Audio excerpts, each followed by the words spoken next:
Good morning. I hope you're doing well. Number one most important announcement. The sample exam answers in the companion were for the Chem 221 exam one, and I have no idea how they got mixed in, but I'm so sorry, those answers are not correct. Now on the website you can get the right answers, but I also have a handout here with the correct answers for sample exam one. So if you'd like to grab them, I'll put them up here. You're welcome to get them. But again, the ones in the companion are not correct. It actually said Chem 221 exam one. I don't know how they got mixed in. I am so apologetic and stuff. But these are the right answers and stuff, so sorry about that. This week's is going to be midterm one. Bring calculator, pencil, Scantron, 100 questions total. Make sure if you're on Tuesday morning or Thursday morning, you get it like today or Wednesday. Don't wait until tomorrow morning. Also bring the organic chemistry lab, exam prep 1, and we will be doing a cool lab this week, so make sure you bring your safety goggles and your lab notebook. You will collect data, I'll stamp it at the end, stuff like that. We've talked about the format, 20 multiple choice, 4 short answer questions. The sample exam answers are down here. You should get them back Friday towards the end of lecture with a summary sheet saying how you're doing as of this time. Any questions on this? Pablo, any questions, man? Pablo, any questions? Okay, other questions? Let's do it. I want to just show the answer for this one real fast. We're not going to talk about it, but I've had a lot of questions over the weekend about this type of problem. And if you have a problem like this, the first thing to do is to start out by drawing the Lewis structure. And you need to know what the Lewis structure is so you know the types of bonds. In this molecule, in this example right here, you're going to end up with a nitrogen-nitrogen triple bond, and each fluorine is a fluorine-fluorine single bond. The nitrogen trifluoride has 3 NF bonds. So when you're finding the energy down here, you want to take the bonds of the reactants minus the bonds of the products, or all of the bonds broken minus the bonds that are formed. And so you can see here that the NN triple is 946. We're going to multiply it by 1/2 because we have only half of that. The FF would be times 1.5 because of that. And then in the molecule itself, you have 3 nitrogen fluorine single bonds. So it's 3 times 272.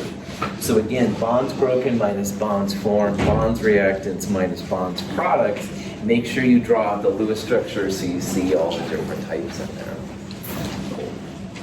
All right, let's start out with this one then. I'd like you to see which of these bonds below is the least polar.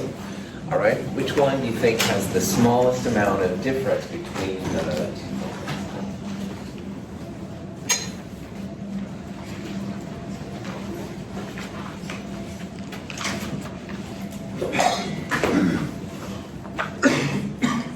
Whoever put an AC/DC, I do appreciate the answer, but unfortunately that's not the right answer. Darn it.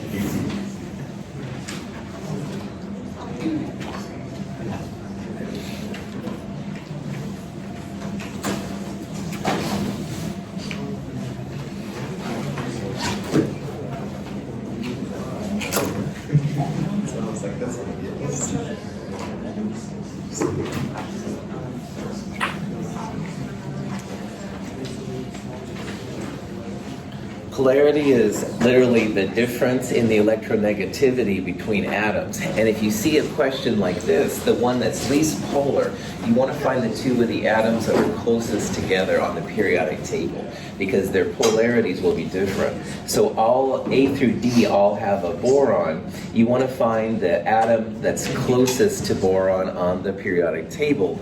And what most of you saw correctly, that carbon is closest. So the difference in the pole between boron and carbon should be less than, say, the difference between boron and fluorine. Remember, fluorine is the most electronegative. It's the Schwarzenegger of the group, so it's going to pull the most. However, if you had a fluorine next to another fluorine, it would be a non-polar bond because they pull equal but opposites. Any questions? Which one of these molecules is polar? So if you understand what a polar bond is or a non-polar bond, see if you can figure out which of these on here is a polar molecule. And think about like the types of bonds to figure this out.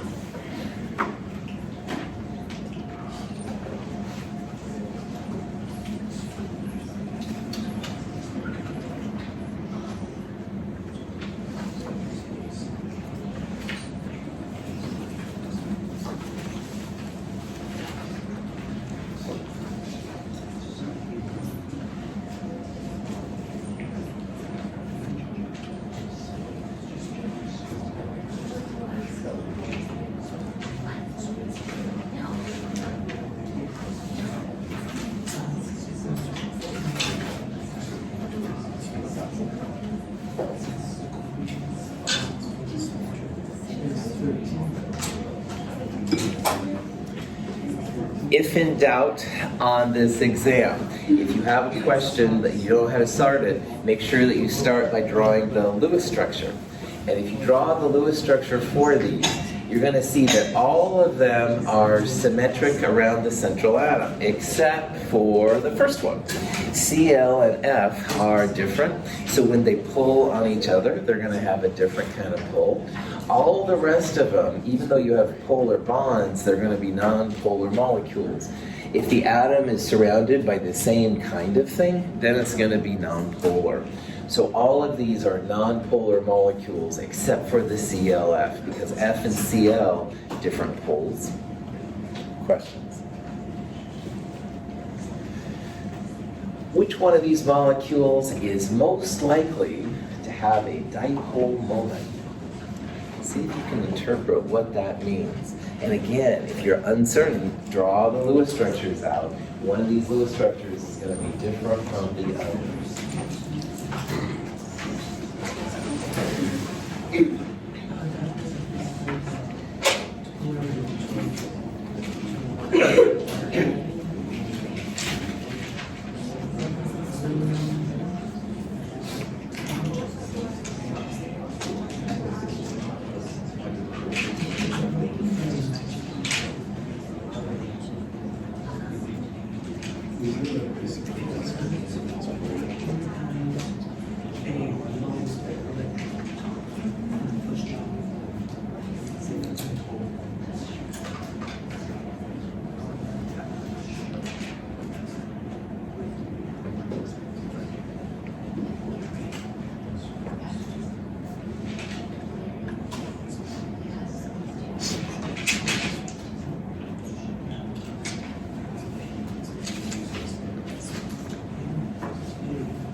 What does it mean if something has a dipole moment? Polar. Polar. Well done. That's right. So what this question is asking is which one of these molecules is most likely polar? So when you draw these molecules out, you want to see. Now, the questions, most of your answers were either B or D. All right. What's the maximum, what's the biggest electron pair geometry that we've looked at in this class? Octahedral, all right? And in an octahedral system, you're going to have 6 pieces around a central atom. If you draw out the SF6, you'll see that it's an octahedral sulfur. Fluorine's totally surrounded. And again, like all of these, if everything is the same around the central atom, it's not going to be polar. It's going to be nonpolar. So the best answer here is D. And nitrogen has a lone pair. It gives it a formal charge of 0, stuff like that. All the rest of them are symmetric. Beryllium is one that can go under the octet. Beryllium, boron, aluminum, sometimes gallium. Having only 2 bonds is okay for this one. Yeah, Joseph? Nitrogen always does that, mostly. So ammonium, NH4 plus, is a big exception to that and stuff. So Joseph, if you can pull out those kind of things, then I would answer yeah. Right? Sure. Good. Okay. So something with a dipole moment is just something that's polar. Something that doesn't have a dipole moment would be something that's non-polar. And speaking of which, here's a molecule, BCl4 -1. And I'd like you to try and tell me what the hybrid orbital set is around it. So see if you can figure out which of those best applies. And again, what you can do, draw a Lewis structure, if you're not.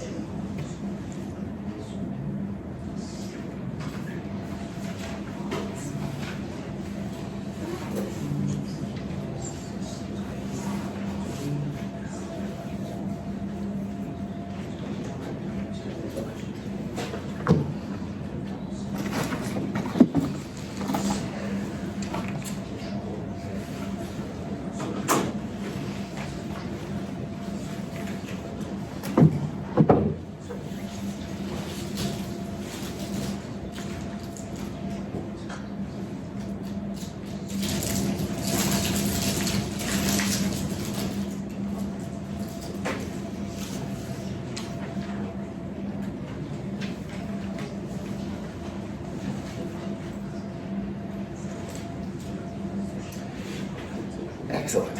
So when you draw this one out, the boron is in the middle of 4 chlorines. All right, everything around the boron is the same. But what's important here is the electron pair geometry. And electron pair geometry is your gateway into the hybridization structure. So in this case, which most of you saw, yeah, boron is in a tetrahedral electron pair geometry. And anytime you see tetrahedral, the hybridization is sp3. We would say that that boron is sp3 hybridized. What kind of electron pair geometry would you need for sp? Linear, that's right. How about sp2? Trigonal planar. Let's keep going. sp3d2? Octahedral. And what one is sp3d? Trigonal bipyramid. Trigonal bipyramid is fine. You bet, that's right. Those are the only 5 possible hybrid sets and stuff, and it's all based on the electron pair geometry. Questions? This is cysteine. The molecule is drawn out like this one.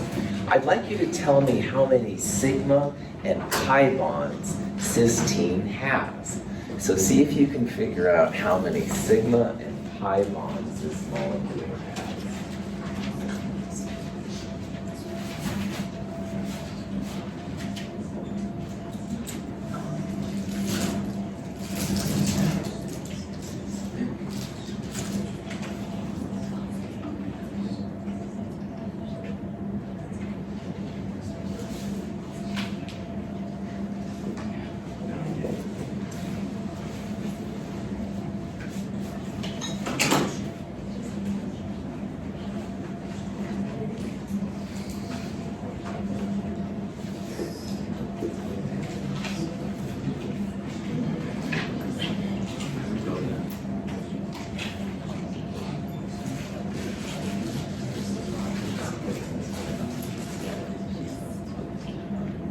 Excellent. All of you picked A or D, and I'm actually very pleased with that and stuff because it's one of those 2 answers. So you can see that the difference is really just a sigma bond. So let's talk about what all of this means. First of all, the important part is that if you have a double bond, all right, the double bond means that you have 1 sigma plus 1 pi. So the first line you draw in a sigma bond network is going to be sigma, and the second one will be pi. So all of you agree that there's 1 pi. So we just have to go through and count. And this is one of those things that's really easy to make a mistake. I try to go progressively through the molecule. So what I would do here is go 1, 2, 3, 4, 5, 6, 7, 8, 9, 10, 11, 12, 13. So there's 13 sigmas and 1 pi.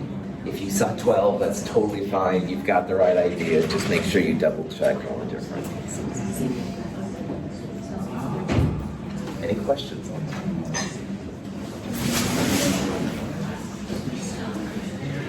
Cysteine's structure is useful also for talking about the bond angles that go around things.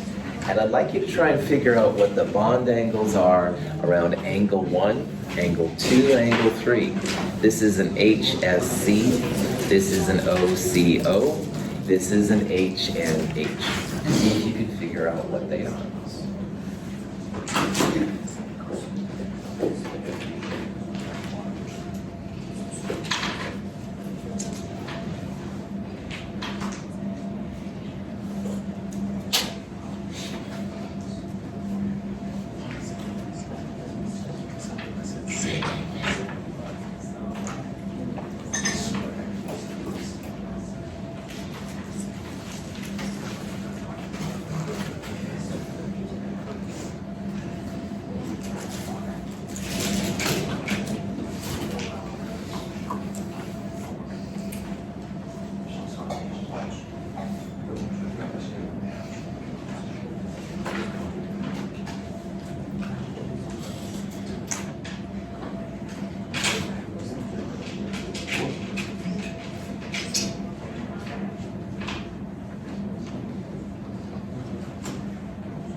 These guys are the tricky ones sometimes because what it looks like isn't necessarily what it is. And this sulfur here looks like it would be 180 degrees, like an HSC. But what is the electron pair geometry around that sulfur? Tetrahedral. And anytime you have tetrahedral, that means it's 109, not 180. So this is not 180 degrees here. This is actually 109. The electron pair geometries will tell you what your angles are. So tetrahedral needs 109. This carbon right here is trigonal planar. So trigonal planars would be 120. And this nitrogen right here has 1, 2, 3 singles and a lone pair, also 4 clouds. That's another tetrahedral. So you're going to have 109 for angle 1, 120 for angle 2, and then this one down here would be another 109, all right? So again, use the electron pair geometry as your guide. Don't use the structure. The Lewis structure may or may not tell you what the actual angles are. Any questions on that? What is it called? This is cysteine. There's a series of natural amino acids and stuff, and this is one of them. And Joseph, I don't know a lot about cysteine, I'll be honest, but it's kind of, yeah, yeah. All right, nitrogen can lose an electron to form an N2 plus ion. And I'd like you to tell me what the bond order of N2 plus is. And the way that you should probably do this, i.e. the way you should do it, is to draw a molecular orbital diagram for N2. And then if you take away one electron, you can then see what the resulting bond order is.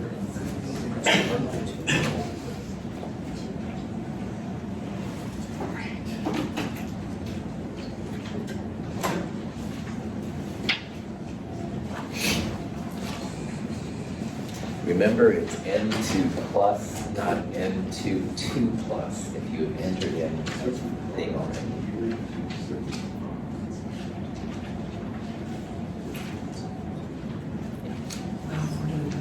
For the ML for nitrogen would be the levels 2, 1, 2, 1. Yes, well done, Dimitri. That's right. It's a 2, 1, 2. Good.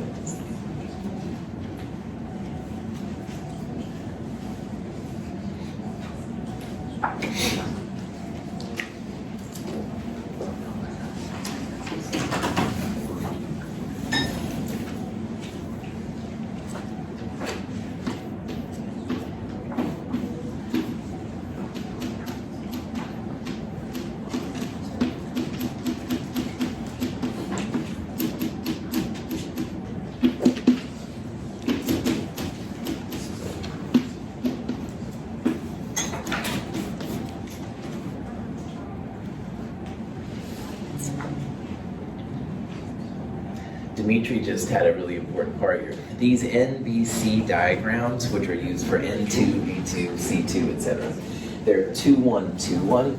So that means pi is first, two of them, then the sigma, and then pi star, and then sigma star. So what you need to do first, though, is figure out how many electrons are going to go into each side here for nitrogen. Now, FYI, these are 2p interactions. So in nitrogen, there's 7 valence electrons total, or 7 electrons total, 5 valence electrons. But do we want either of these numbers for this diagram? I see cautious no over here. Good. Where do the 2p electrons start on the periodic table? Boron. Yeah, they start with boron. That's right. So boron is a 2p1. Carbon would be a 2p2. And for this problem, nitrogen 2p3. So if you want to do just the 2p electrons, that's fine. Start with boron. So in this diagram, there's just going to be 3 and 3 for 6 total. If we did the 2s's, that's when we put in the 2s electrons, and the 1s would be down here. Will we be marked up points if we forgot to add the brackets for short term? Oh, no. On these questions, Dimitri, it's just, these would be like a multiple choice question, okay? So that it would, if you were doing a short answer question and I asked for the full diagram, then I would want to see them, okay? But I'm trying to kind of give you hints here about the quickest way to do it, I'll be honest. Yeah, great question, man. So anyway, neutral N2, 1, 2, 3, 4, 5, 6. So neutral N2, which is what I have up here, would have this description. What is the bond order for neutral N2? 3, nice job. And if you don't know, it's 1/2 bonding electrons minus anti. The lower 3 are all bonding, and the upper 3 are anti-bonding. So 1/2 6 minus 0, this would be 3. Now N2 plus 1 means you take away an electron, like it's got a net positive 1. You take it from the highest occupied molecular orbital, which would be one of the sigma 2p electrons. So if you figure out the new bond order now, you only have 5 bonding electrons, no anti-bonding. So in this case then, the bond order would be 2.5. All right. This is neutral N2. I couldn't find an MO diagram for N2 plus, but the process is the same. And again, start with neutral N2 and go down. And again, like Dimitri said, you could do 1s and 2s, but on a problem like this, I would just do it for the rough part. But it's up to you. Question? It's not off topic, but if an electron went up, what is 7 minus divided by 2? That's a 3.5 bond order. Does that exist?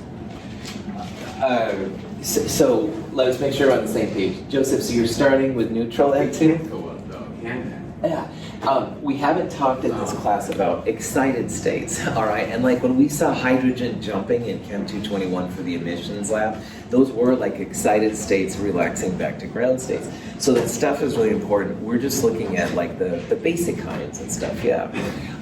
The only way to have a bond order larger than 3 is when you get into d orbitals, Joseph. And in those kind of cases, then you can occasionally get more than 3 bonds. But that's more than we're talking about in this class, man. So, yeah. In inorganic chemistry, we talked some about those kind of things. Kind of cool question. Other N2 question? minus doesn't exist. Which one? N2 minus does not exist.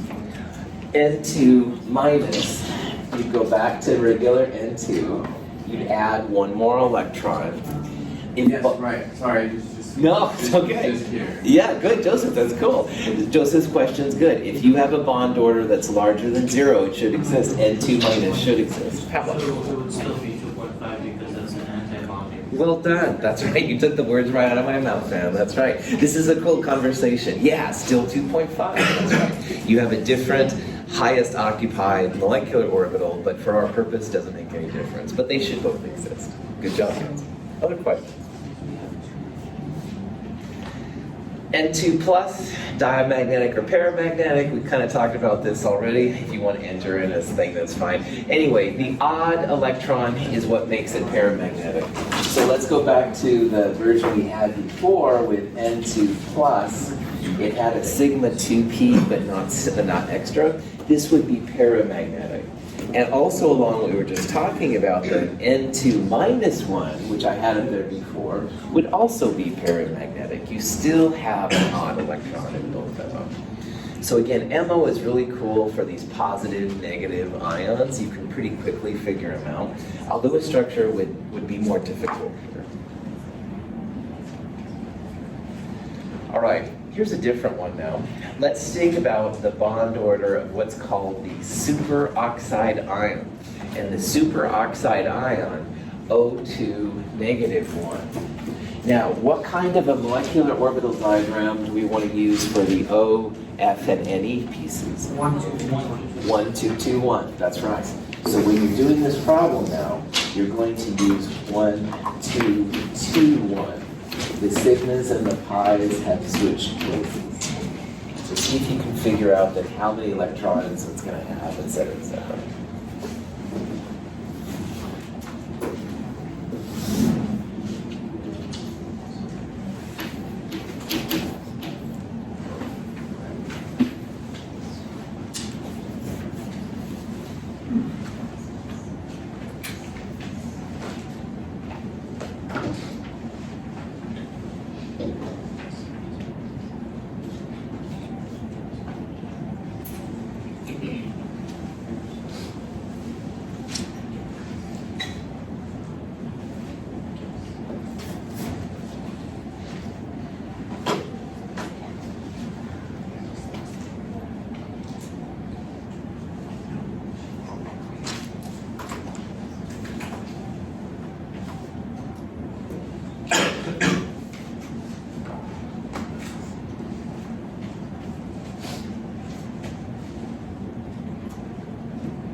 So on the OFNE molecular orbitals, it looks the same as the previous NBC, but the sigma and the pi are different. So Dimitri did it really well. He said the first one was a 2-1-2-1 because the pi's were lower.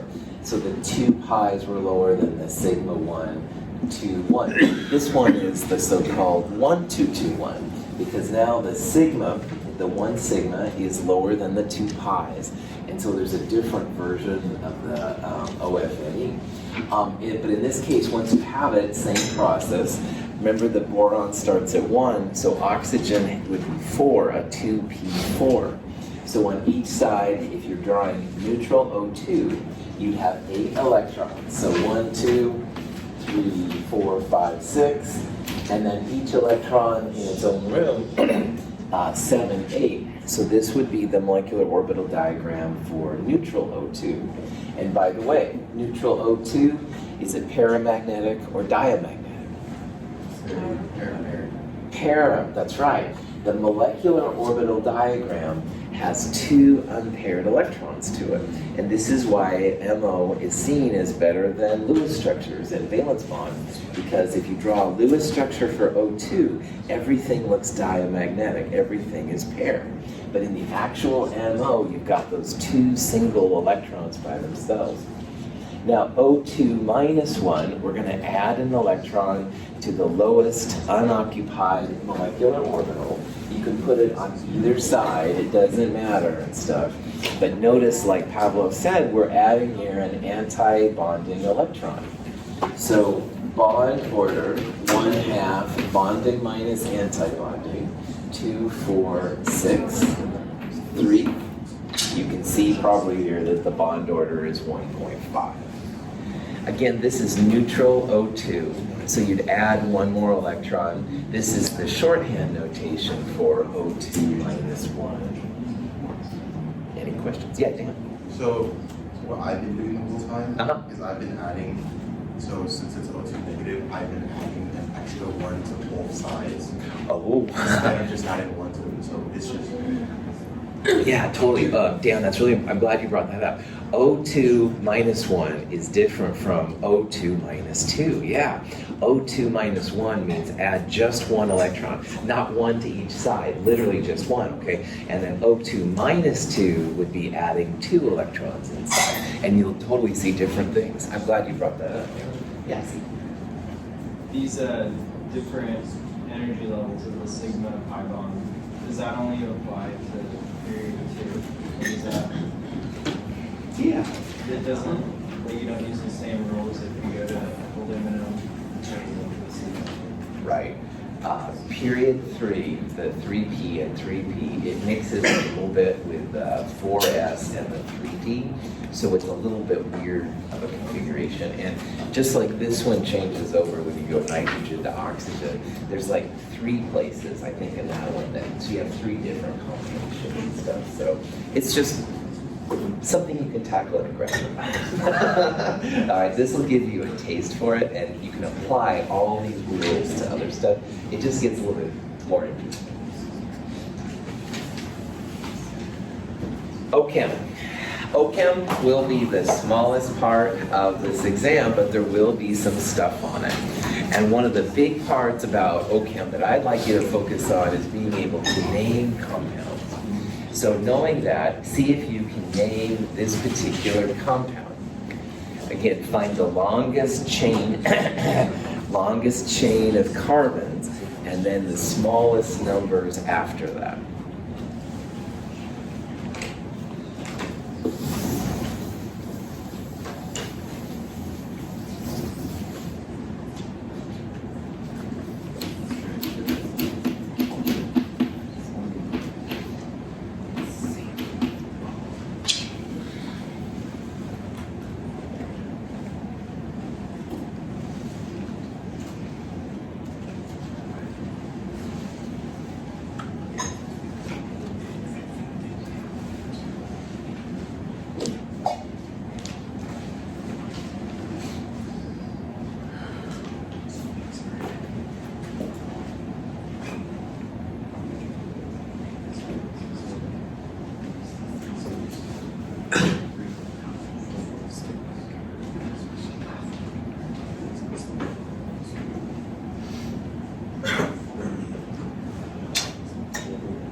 Excellent. So at first it feels like this should be a hexane right there in the middle, an ethyl and a methyl off of it.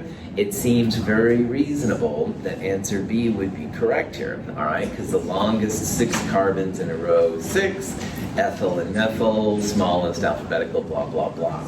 But what a lot of you saw, which is really cool, is that you get a longer chain by circling this part in red. Now remember that when you're finding the longest chain, you literally just want to put your pen down and keep going, and you can't go backwards. And so like here, I have to stop. And it doesn't matter if you start here or here to start and go down there.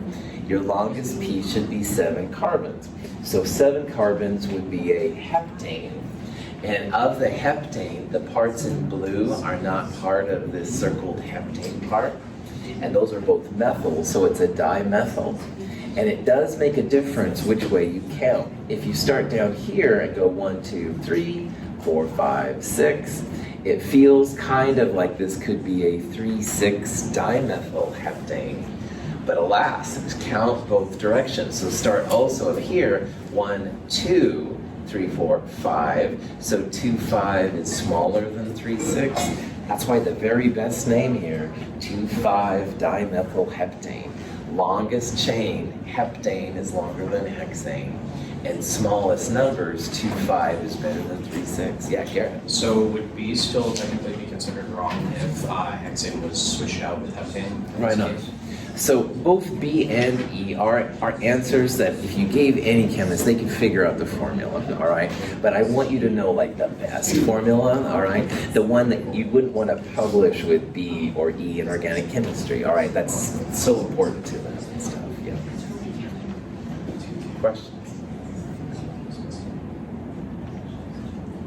This compound is another thing. One of those answers in there is correct. See if you can figure out which one it is.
Sometimes when I'm doing these problems, I will write the carbons like this. I call it the carbon backbone because the hydrogens are just fluff, all right? They're all over the place.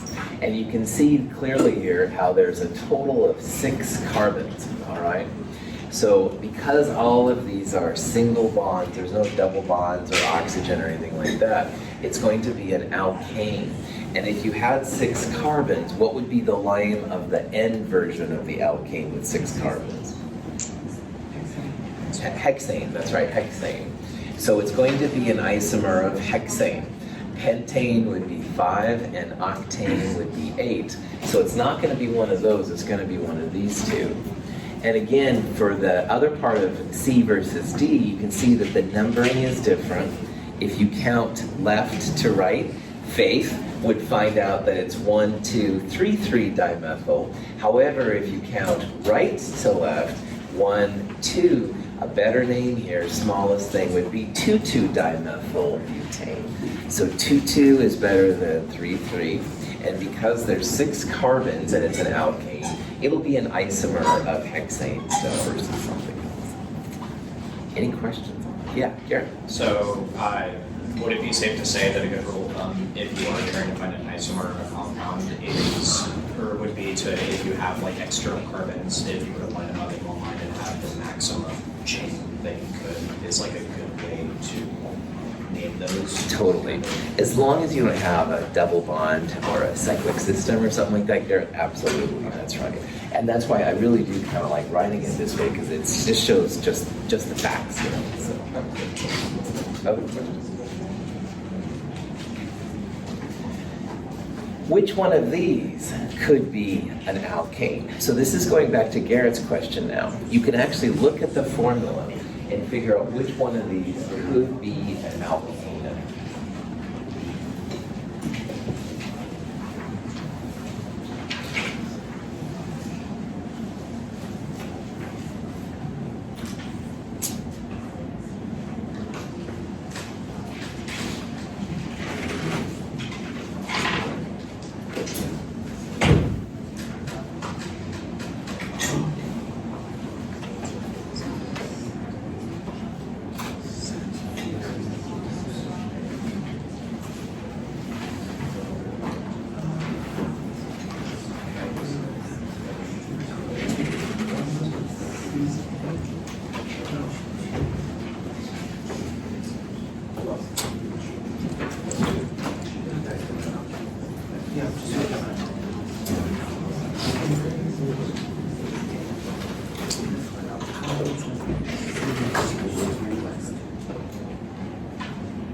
Excellent. What's the formula for an alkane? H2n plus 2. Well done. Excellent. CnH2n plus 2. So if you have n carbons, you should have 2n plus 2 hydrogens. So this is not an alkane. 3 carbons, 3 times 2, 6 plus 2. You'd have to have 8 hydrogens there. And the only one that follows this pattern is C. All right. If you have N11 carbons, then twice that number, 22 plus 2, you would then have that many hydrogens. That's the only one here that could be an alkane. Any questions? Here's a molecule.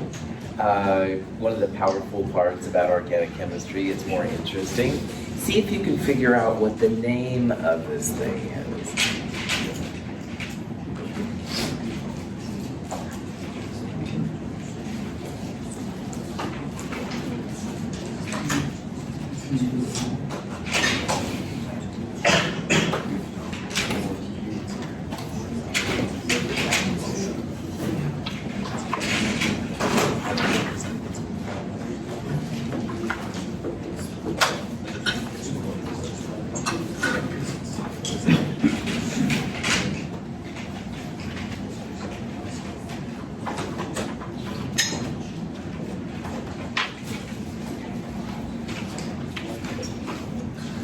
What family does this molecule belong to?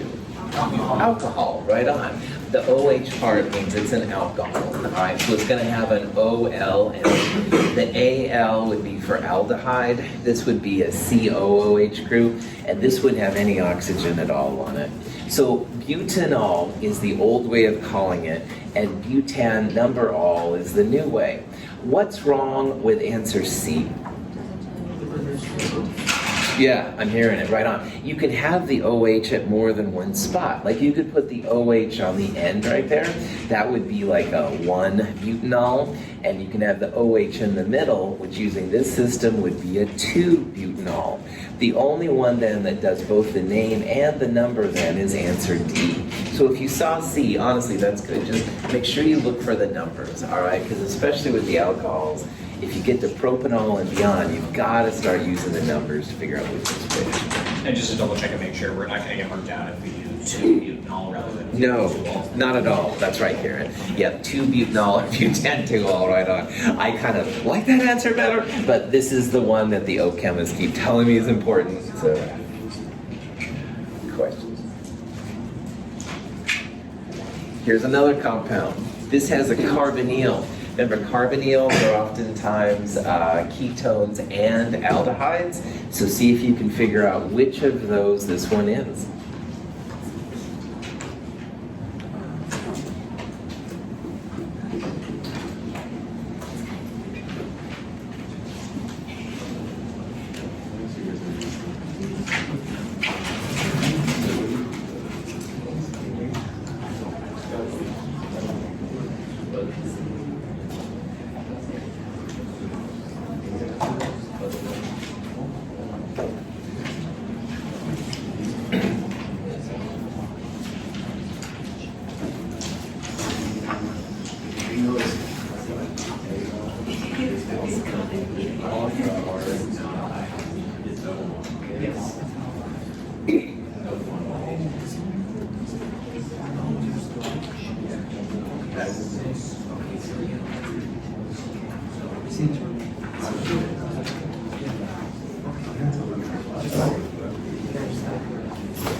All right, carboxylic acids have oic acid endings, so that would be a C double bond O with an OH next to it, and that's definitely not what we have here. Butanal and butanone are the two big ones here. If your C double bond O has carbon on both sides, it's a ketone. So because there's 4 carbons, this would be butanone. Butanal would have a C double bond O, like right there on the edge. There would be a hydrogen next to the carbonyl.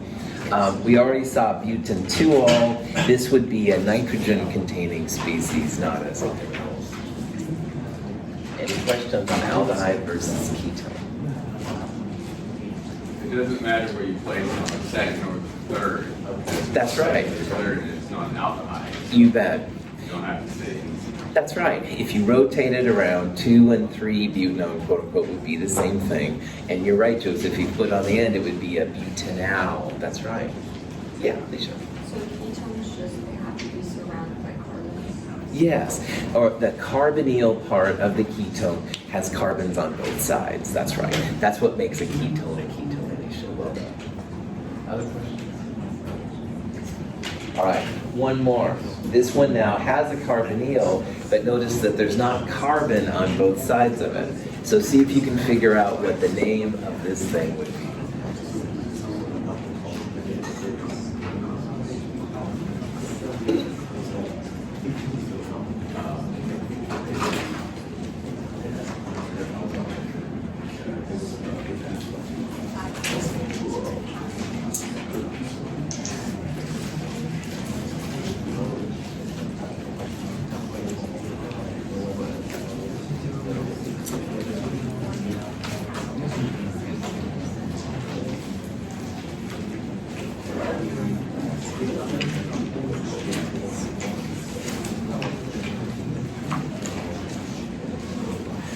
Outstanding. C double bond O's with an OH next to them are carboxylic acids. So it's going to be one of the oic acid versions. Make sure you count up all the carbons. 1, 2, 3, 4, 5. This carbon is included. So 5 would be like pentyl group. This one would be pentanoic acid. Butanoic acid would have only 4 carbons there. Again, aldehydes would be that one. Ketones, the alcohols. Any questions? All right, that's it for our study session. We'll start the gases on Wednesday. There was a problem with the answer key on exam 1 sample exam. These are the actual answers here. So if you want to come down and grab a copy, you can. If you've already printed it off, that's fine too. My apologies for that. Have a good day.